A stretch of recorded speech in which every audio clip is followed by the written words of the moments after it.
Welcome to Happier ADHD. My name's Marley Darling. I'm a second generation neurodiversity expert with over 17 years experience, and now I'm raising my own neurodiverse kids. You'll notice that I call the podcast a few different things, but we always explore these same topics that I've been looking at for the last 17 years. Psychology, mindset, neurodiversity, personal development, health and well-being, business, parenting, and more. So, without further ado, let's jump in. Hello there, darling. Welcome back to the podcast. We are on season 4, episode 10. And the little big thing of this week is that, oh my goodness, my kids learned to fry food. And whether that sounds like a big deal to you or not, it is such a little big thing for us. After years of saying, I can't do this, I can't do that. If it's not perfect straight away, if it's not easy straight away, they just don't give it a go. That fixed kind of mindset, it was amazing to see that happen. And my younger one learned first, someone who wasn't me, who was much cooler than me and better to listen to, clearly, showed her how to do it. And then my elder daughter, who is the one who really has that I can't do it mindset and that I won't do it unless I'm automatically good at it kind of approach, decided that she wanted to cook herself some sausages. Initially, I think she asked me and I said that I'd already made dinner so she could do it herself, and then she did. And we sat down and we watched some TV together, and 20 minutes through the episode, she said she wanted more sausages, and she just went off and did it. And I kept an eye on her from the other room, but she did it all herself. She had the fan on, she was safe. And then after that, she wanted to cook herself eggs. She said, Mum, how can you cook me an egg? I don't know how to do that. And I said, it's just the same as you already did, but you keep an eye on it. And so she went and she cooked herself an egg. And it's just incredible to spend years and years with these kids who are somewhat behind on certain things, and then one day just have something click into place and they are suddenly capable and can do the thing that there was so much resistance around. It can happen with things like them brushing teeth, it can happen with them sleeping in their own beds, and now things like this with cooking, and you can feel like it's just going to be that way forever, that they're just never going to do the thing, but that's not the case. One day they'll grow up, they'll be adults, they'll be able to do things themselves, and it's just an amazing process to go through. It's an amazing feeling of relief, of pride, but not so much pride, just actually feeling happy for them that they have that independence. And I'm a little bit worried for my gas bill because there was a few days there, not today because I made lunch today, but or maybe it's because we're out of hash browns, but for a few days there she was cooking on the stove 2 or 3 times a day, which is excellent that she can make her own food. It's a bit like when she learned to use the oven safely and was making herself a lot of oven foods. So this is an excellent thing. And actually, you know what? Last night she spread jam on toast, which is something she's had huge resistance over. And I pushed her a little bit with that one. I said I wasn't going to do it. It was really late. And I didn't want to. I was washing the dishes. I couldn't be in 2 places at once. I said, look, she has to learn to prepare her own food sometime. And initially she did it and she was unhappy about it. And she said, look, I can't do it. It's not working. And I watched her technique and I said, that's exactly what I do. It just takes practice. So she spread the jam on her own toast, and it's just great to see these little big things happening because it will save a lot of energy for me, a lot of frustration for her, because I just can't be 3 people at once. I can't be doing everything for all 3 of us. So it's great when they can be independent on some of those things. Okay, on my mind this week, I've been pondering something. I'm making a big claim here, and I'm testing whether it's applicable as broadly as I'm feeling like it's applicable. Now, my belief, as I've always been saying, is that ADHD is not about attention deficit. It's not just about focus. It's about energy regulation. It's hard to regulate the focus. It's hard to regulate energy, which is why we get hyperactivity. It's hard to regulate our motivation. Sometimes we have lots of energy. Sometimes we have none. It's hard to regulate how much we talk. It's hard to regulate our thoughts. So I've been talking about it in terms of energy, but now I actually want to bring it back down a lot more succinctly and say, I think it's all about our nervous system. Nervous system regulation is at the root of all neurodiversity challenges. Now, I'm applying it to different areas. I'm giving it a bit of different thought, but the first one we can start talking about is sensory stuff. Obviously, that is sometimes feeling overwhelmed by external stimulus and having this nervous system response to external stimulus. My daughter used to melt down at the feeling of uncomfortable socks. We can also seek out different sensory stimulus to help us regulate. Having difficulty with transitions is when we don't have a regulated nervous system to transition between things. Our nervous system is responding. Sometimes we might overreact to things. A small demand might feel really, really big. We might feel irritable. We might have emotional mood swings. We might have big reactions to small triggers. Arguments and frustrations would be less or non-existent if everyone was regulated. Most of the problems in my house come down to this regulation. My kids not wanting to go to sleep, it's because they're not regulated. If everyone was calm and ready for sleep, then they'd be ready for sleep. Not wanting to sleep in their own beds or having any form of anxiety is a form of your nervous system overreacting. And now when I say overreacting, I'm not saying it in this negative sense of, oh, you're overreacting, but just that your nervous system is responding. And imagine if we could keep our nervous system calm. Imagine if you could go through all the stressful things without feeling stressed about them.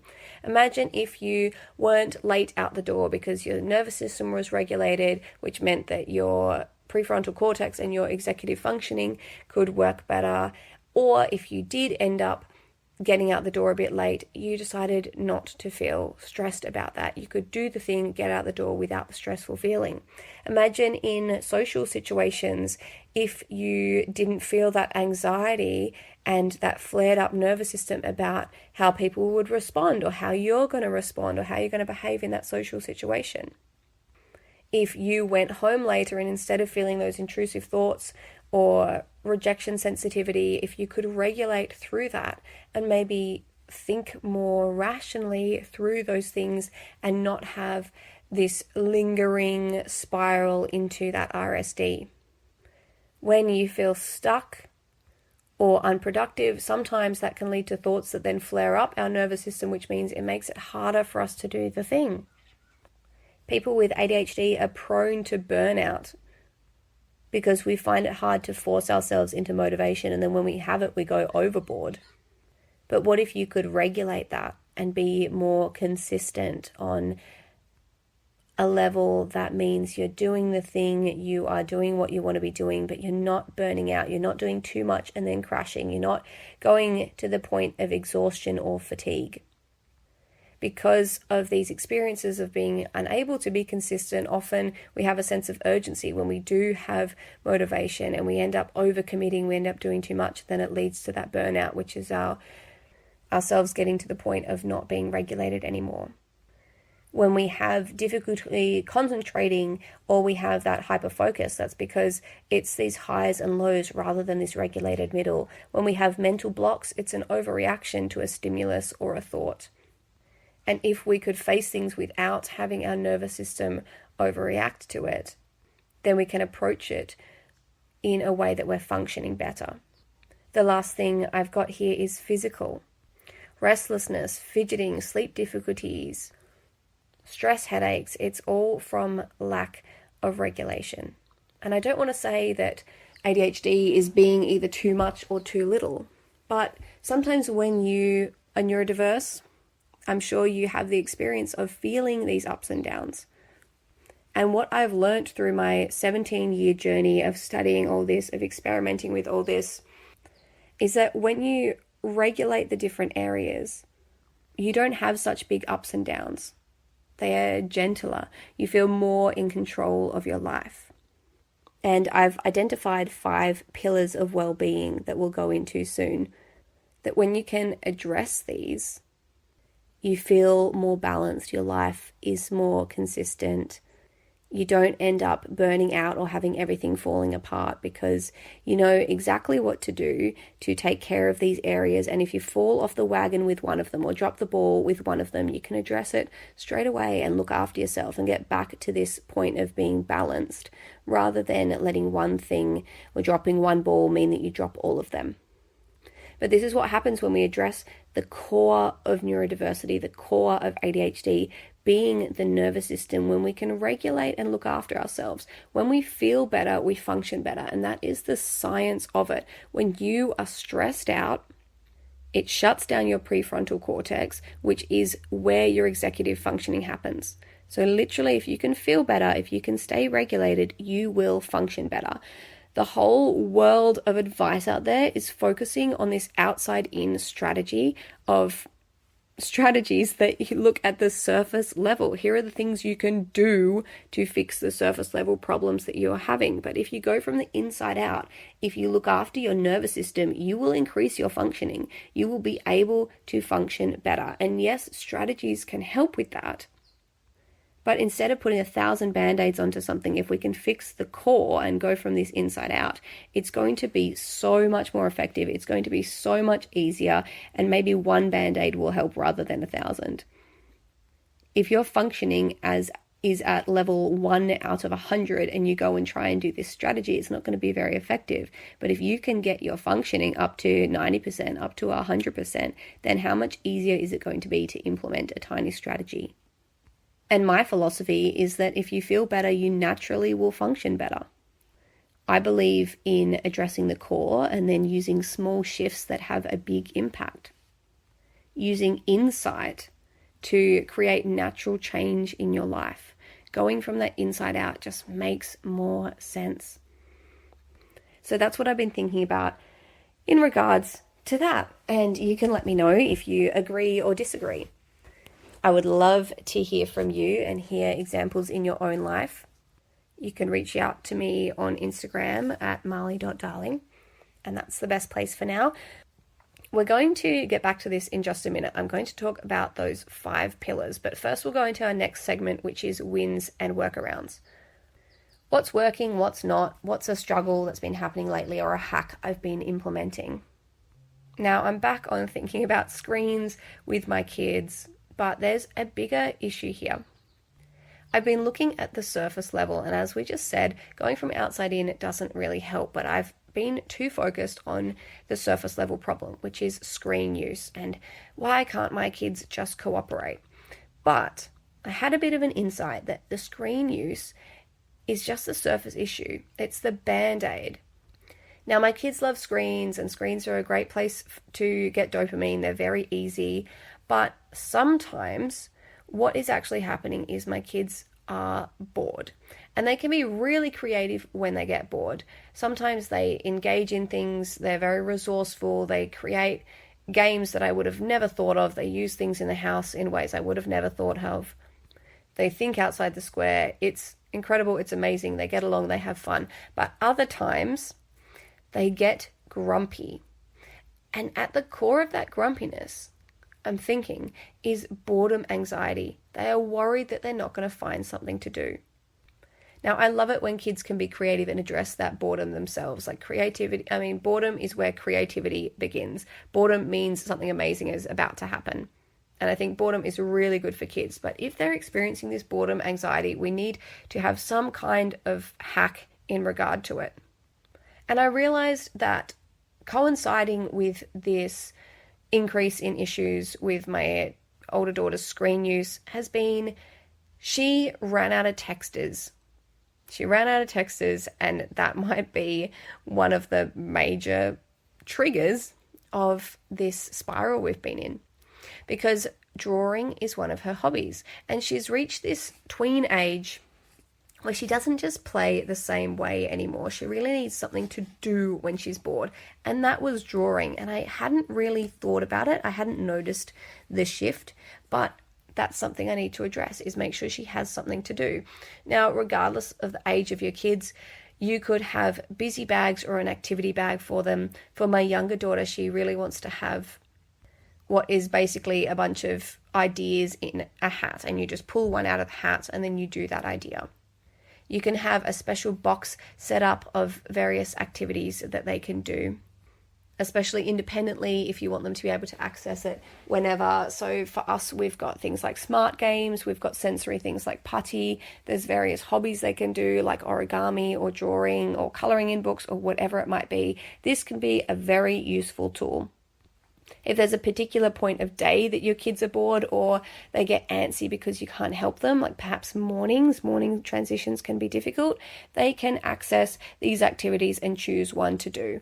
You can limit their access to it to make it even more special, or you can strew the items. So, for example, I used to have something out on the table every morning when my kids got up, and they would often gravitate towards it because it would be something they hadn't seen for a while, or maybe it was something new, or maybe it was set up in a different way. But look, as parents, we are so busy and we don't have all the time in the world, so it helps to just have a stock of these things that you just go and grab one. You don't need to think too hard about it. You just grab it, you set it up for the kids, or you have it so they have access to it. It can make a world of difference, especially that morning transition, or maybe even when you're cooking dinner or something like that. Now, the other thing I did in terms of my kids with their screen use and with this boredom is to try, at least, to set some clear expectations. What is actually my problem with them using the screen? Well, there are things that I say to them. I might start a little lecture at them when I'm feeling a bit frustrated that they've spent too long on their tech devices. And usually in that lecture, it says things like, oh, you need to look after your eyes, for one, so less screen time. But what do I actually want them on the positive side of things? What do I want them to add? What are they missing out on that I want them to be doing? Well, that's things like outdoor time, physical exercise, social stuff, and making sure they're learning and doing things for their brain. So then how can I help them instead of just lecturing them about this? They're still young kids. They don't have the capacity to kind of do all this planning. But how could I help them meet these expectations themselves? So I drew them up a little grid, and we're yet to fully implement this, but they're kind of getting the idea. And it says the different things that it's important to include in each day of your life. So something physical, something outdoors, something social, something for your brain. And then from there, writing a list of options and having them choose each morning. So I might have this printed up in a way that they can circle one thing from each day that they want to do, or I might have it so there's different jars with bits of paper and they can pull one out of the hat. But the point is giving them this visual aid that they can use so that they can think about this, they can learn, they can have that choice and control and autonomy for themselves, which then encourages cooperation. When kids have that control and choice and autonomy, they're more likely to cooperate. They feel like they are in control, they're having input rather than just being told to do something. So this is also helping my kids learn those long-term habits as well.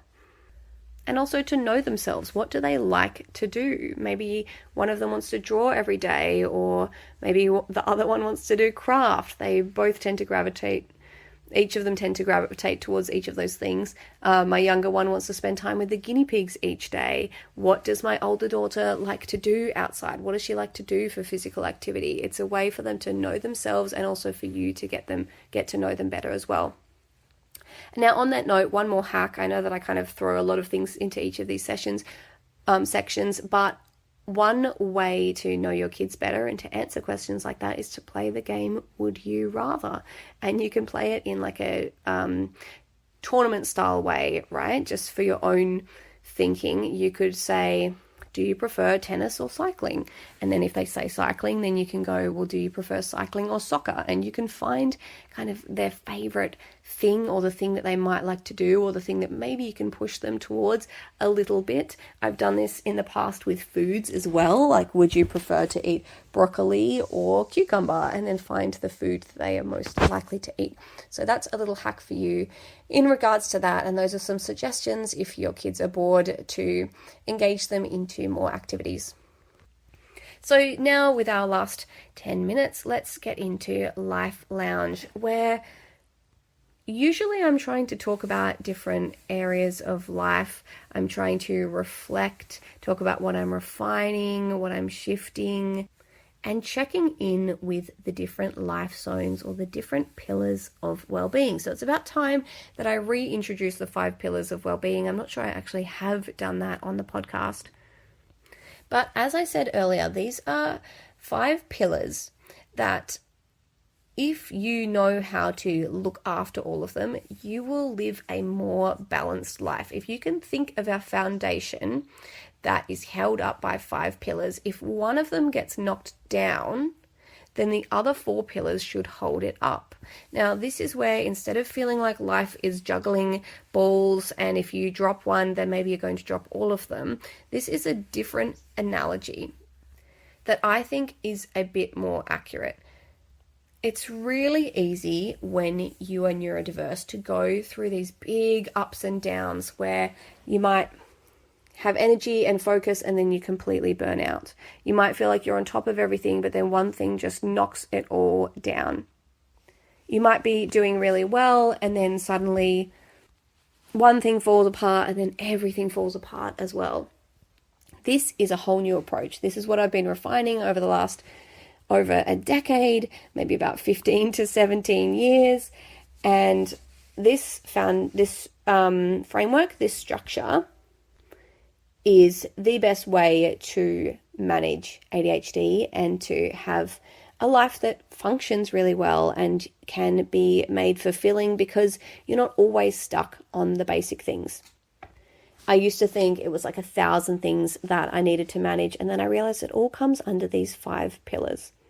So the first one is environment, and that is things that affect us from the outside in. It might be social settings, it might be going somewhere that has bright lights, it might be our home and how that affects us. It's literally anywhere we go to, anything that's outside in. Maybe it's going into nature and that helps us. It's thinking about how those things affect us and our regulation and our well-being.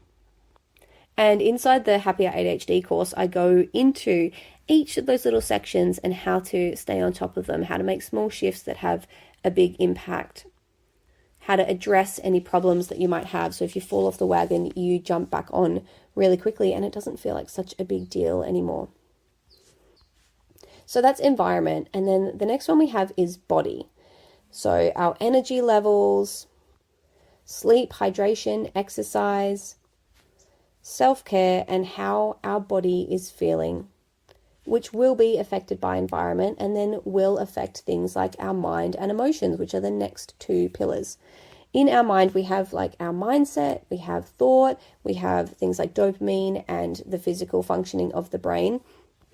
And we can choose our thoughts, and our thoughts are affected by our emotions and vice versa. And then both of those things will affect our body and our energy. And obviously environment will affect all of these things. When we talk about emotions, these intertwine, as I just said, with the mind and the body. They create a kind of loop.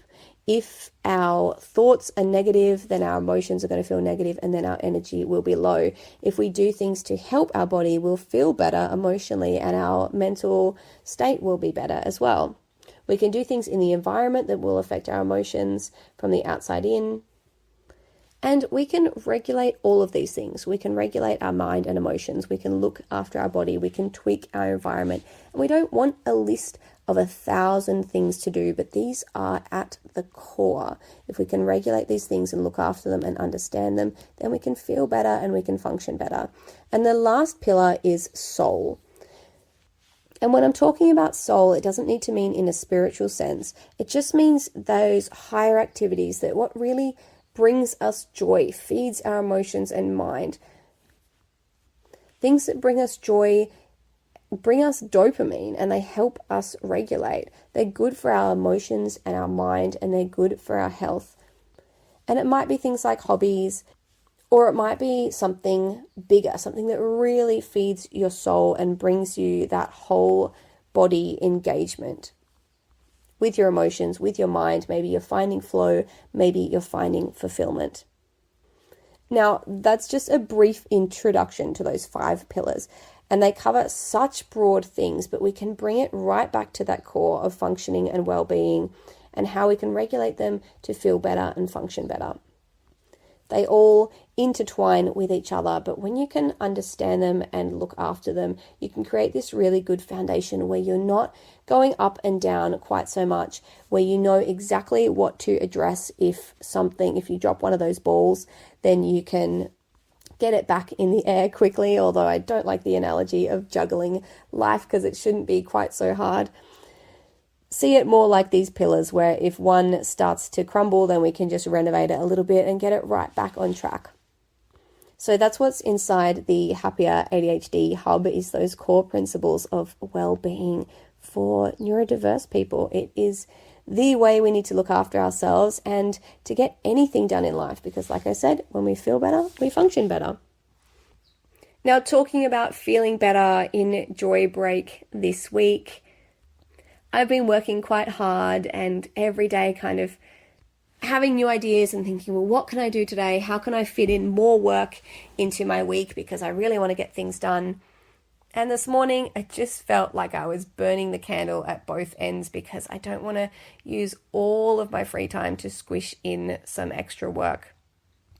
I was going to do it anyway, and I have ended up doing the work anyway, but I knew I needed to do something to fuel my soul and to have a bit of a break. And lucky for me, it snowed last night.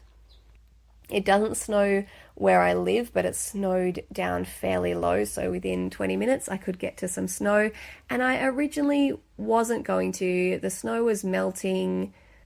I'd slept in, my body was still feeling low energy because I'd been a bit run down and had a few different illnesses in a row. But then I learnt that there was a fairly accessible place with a decent amount of snow. It was a bit slushy, but we'd probably get some tobogganing in and some snowballs and even some snow cones, just not on that really deep snow that you can kind of crunch your feet through. And so we did it. We got to the snow, and it wasn't this big affair where everyone gets wet and cold and tired. It was just a humble play in the snow with a bit of fun, some tobogganing down a small slope with just some icy kind of snow on it, which still worked and was fun. And I'm glad we did it because we don't always get easy access to the snow. We get to the snow probably about once a year, and we're in springtime now, which is, often when we get a bit of snow, but you've got to really grab life by the horns and do it when the snow is there, because it's not always there. So that was a fun little joy break today, and I'm really glad that we got to do that. So lastly, in terms of letting go and letting in this week, I'm going to let go a bit of the pressure and the time pressure of all the things I want to do and let in some humble momentum.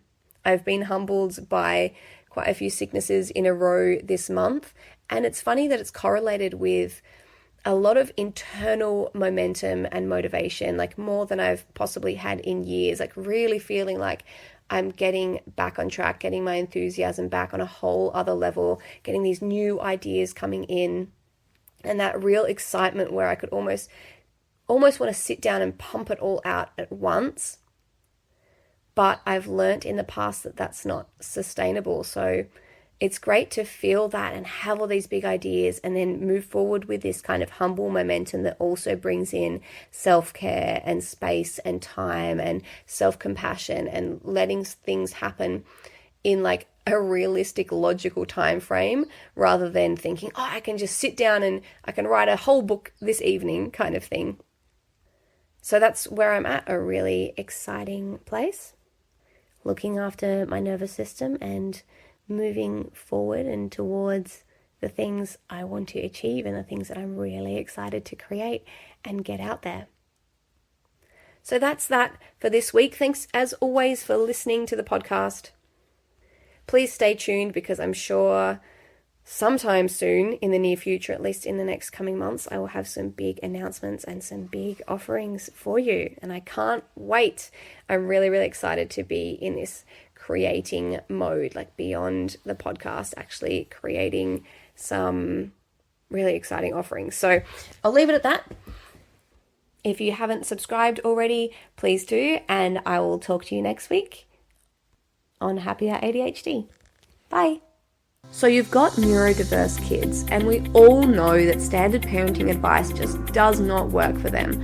But have you noticed that even experts in ADHD and autism are teaching strategies and methods that are trying to change your child and mold them to fit them into a neurotypical world? The problem with this is that it can be exhausting as a parent, and it kind of feels like you're always trying to fix something that's wrong. Now, I know that it can be a struggle parenting these children, but what if we tried a completely different approach? Instead of pushing a boulder up a hill and feeling so exhausted all the time, what if we stopped trying to fix something and instead accept the way these kids are and start to work with the neurodiversity? This doesn't mean doing nothing, it just means a completely different approach. Instead of changing the child, we change the environment around the child and we change our approach to the child. If you do what you've always done, you'll get what you've always got. But if you put in a different input, you will get a different output. With this approach, you can learn how to get things done the easy way. You can learn how to get your neurodiverse child to cooperate. You can create days that flow. You can have more harmony in your family. You can accept your child and let them be who they are, foster their self-esteem and confidence, while still making changes that are going to make your life and everyone in your family and your neurodiverse child's life better now and in the future. This is what I call the parenting ADHD method. And you'll hear snippets about this in my podcast, on my blog. But if you really want to change your life now, you can head on over to marleydarling.com, check out my masterclass, which will teach you some of the fundamentals of this method. And then if you decide you want to revolutionize your life and finally relax and have more fun, not just for yourself, but also with your family, and enjoy this thing called parenting, then I've got a whole program available that'll teach you absolutely everything you need to know to parent your ADHD child with ease, flow, and fun. So if you're ready for that revolution, head on over to marleydarling.com.